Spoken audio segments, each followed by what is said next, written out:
All right, and then the best and worst picks of the third round of your fantasy football drafts. Me and Pete got you covered here.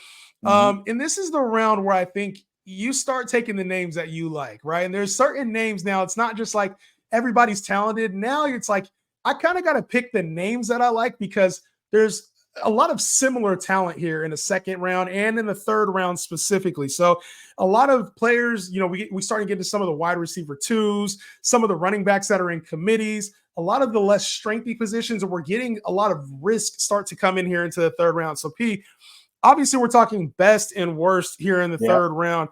Who's one of your targets as one of your best value picks here in the third round? So in the third round is a lot. This is a really good round. Navigating this round is dope because there's still a lot of talent here. And this is really how you're going to win your leagues is really in these middle rounds, right? So the best pick in the third round, to me, I think it's easy. It's Deebo Samuels, right? So not only is Ayuk going to be gone, but the fact that even if Ayuk was still there, in this round, you're looking for players who have the potential to blow up on a weekly basis, be the wide receiver one or RB1 or whatever on a weekly basis. And if you're talking about blow up games, you're talking about Deebo Samuel. They're running him on the goal line, especially what you talked about with CMC, us leaning a little bit off of him. They're running him on the goal line. He's getting those long screen passes.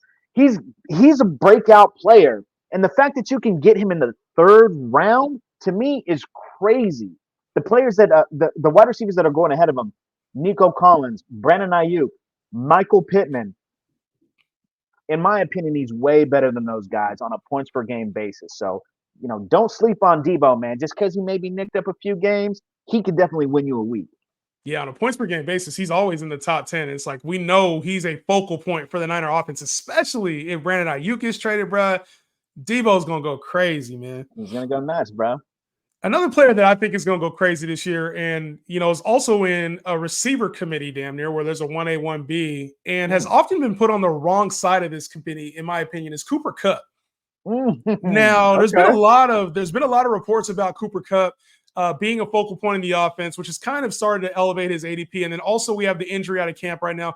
Puka Nacua is expected to miss a few weeks. So that could lean into the season. He could be ready for week one. But either way, Cooper Kupp is a player that had his season affected by injury last year. It wasn't that Cooper Kupp was not good on the football field because he was still a top 10 asset on a points per game basis. What happened was he was hurt during the games that he was playing. He was trying to play through injury. And then we also have Puka Nacua who had a breakout. Matt Stafford was also hurt at points during time last year. So now we're getting value on a player who's going as the wide receiver 19, the wide receiver 19, and his ADP is the 39th pick off the board per bot. We were taking this guy as the number 1 or 2 pick last year.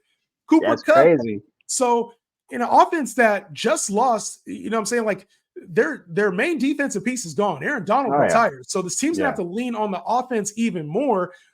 I'm looking at Cooper Kupp as a major value here in the third round, who we can put. I think at floor, we get top 10 production out of him at the wide receiver position. To be wide receiver 19 to me is ludicrous. Cooper Kupp, man, the best value, in my opinion, in the third round. Wow. Yeah. I mean, I can see your points with Cooper Kupp. I think he's definitely better than the, 39 or what is it? He's 39 pick off the board. Yeah, he's definitely better than that. The one concern I have with him is he is older. He's a smaller wide receiver who is known for going across the middle. Maybe injuries are just catching up to him. Now you got a bigger frame guy in Puka to take on a lot of that. Top 10 is a little bit of a stretch, but still a really good value in the third round as like your wide receiver 2 or 3. That's not bad, bro. I think at worst case scenario, you're talking about as your wide receiver 2 or 3. That's a great thing, great problem to have when you can get that kind of production.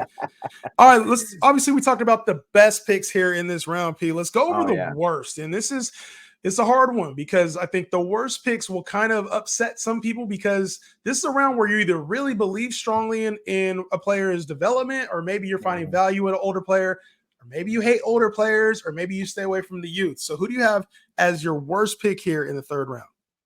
So this pick here, look, I love the player. I had him on a bunch of leagues last year.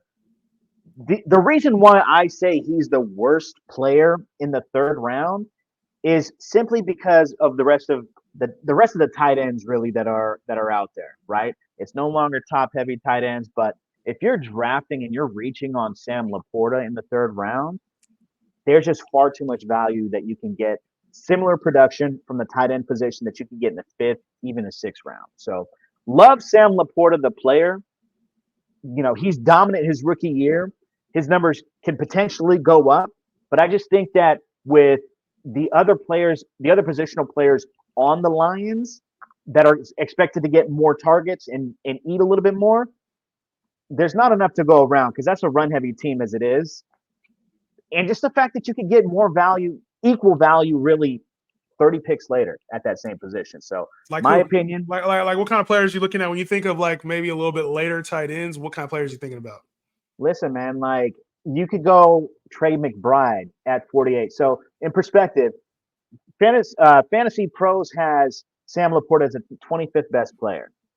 You can go down to the 48th player at Trey McBride and get similar production. You can go to the 52nd player in Dalton Kincaid, my tight end one. That's 25 picks after, and get the same production, in my opinion. And it goes on after that. Kittle, you got like this year, tight end is so deep, unlike the years in the past, that drafting a tight end in the third round, huge mistake. I'm with you there. I definitely don't like taking tight end early. The only way I would take Laporta or any other tight end early is maybe you're in a 2-receiver league with no flex. Then I think tight end becomes more valuable. But if you got 3 receivers in your league or you start multiple flex, to me it ain't worth it. There's not a lot of upside taking the early tight ends. Yeah. And then when we talk about the worst player for me, this is a hard one because I liked the player last year and I advocated for him being the wide receiver one on the team last year to the dismay of a lot of people. But Nico Collins for the Houston Texans, he finishes the wide receiver 9 last year. And I was in battle with all the people that said Tank Dell was the one. And it was clear and evident last year that Nico Collins was the best receiver on the Texans. And they paid him very well this offseason. Mm-hmm. The one problem I have is that even though he was a wide receiver 9 last year, it feels like that was his ceiling. And he's being drafted right now as the wide receiver 15. Now enters Stephon Diggs, one of the best receivers in the game. I don't care what you think about his second half from last season. Stephon Diggs is one of the best receivers in the game, going to an ideal situation to a pass-heavy team that plays indoors in a weak AFC South. Now, I'm not taking Nico Collins here in the third round when I know I can go get an established bona fide number one where I don't have to worry about what kind of targets they're going to be getting. You know what else I don't have to worry about? We talked about Cooper Kupp earlier. I don't have to worry about injury proneness because Nico Collins is kind of injury prone, to be honest with you. It's not like he's been able to stay on the field over his career so far. So I like Nico Collins, the player. I think in real football, I appreciate his value, and I think we appreciated the value we got him at last year. But I also think this season, when it comes to Nico Collins, we're taking too much stock into what he did last season and not adjusting for the fact that not only did this team get not only this team got Stephon Diggs, they got Joe Mixon as well. There's a lot of weapons on this team. Tank Dell will be back. Dalton Schultz re-signed. This is a very, very loaded Houston Texans offense. And I think we have to establish the fact with Nico Collins, he's not the wide receiver 1 on this team. In my opinion, he's the 1B or the 2 at best. Oh, yeah. I mean, you know me, I'm not here for the Nico slander, man. You know, I really, truly think that with the addition of Stephon Diggs, it's actually going to open up a lot more for Nico because I see Stephon Diggs a lot in the slot. Nico is going to see a lot more single coverage. I mean, you're talking about a prototypical X wide receiver. This dude, 6'3", runs a sub 4, a 4.3, 4.39, something like that. And he showed it out. He showed it last year as his first year with an actual QB. And I think the sky's the limit, man. They paid him as a wide receiver 1. They paid him as a number 1 option. They restructured Stephon Diggs' contract to be a 1-year deal. I think I wouldn't sleep on Nico Collins, bro. Now, I'll just put it this way. They gave Nico Collins Stephon Diggs old money. They both got $22 million this year. Well, that does it for the best picks of the third and fourth round. We got the fourth round values coming your way on the next one.